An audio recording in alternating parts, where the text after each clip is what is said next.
I have the most sacred job in our entire society, right? I get to cultivate ethnic studies and English knowledge for students in my community, in the same community that raised me. And I, really try to make sure that I have every opportunity to involve my students in creating their own history. And I think that it's so important to have the types of education that we're talking about that are beyond the traditional standardized white, patriarchal, heteronormative education, because without that, we don't teach people their own history, and there's no opportunity for people to even have any chance of building towards their own version of history if they don't learn theirs. I just deeply believe in cultivating sacred knowledge, especially among ethnic studies for my students, because ethnic studies is the one discipline that's inherent to liberation. It connects directly to the ways in which Paulo Freire talks about education and critical pedagogy, talking about education either does one of two things.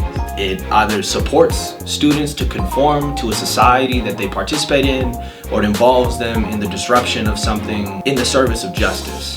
We either conform to something that is just, or you resist against something that's unjust. And I think that ethnic studies is inherently disruptive, because when we talk about liberating groups of people who have had their power systemically taken away from them in education, it's an active, direct, inherent investment in those communities. It's an investment in Black people.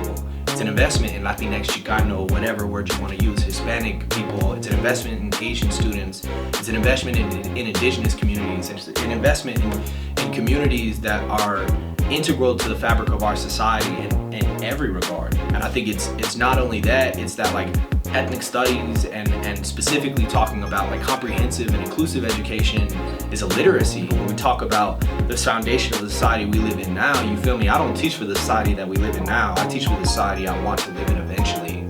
We want honest, inclusive, comprehensive education. We want it now.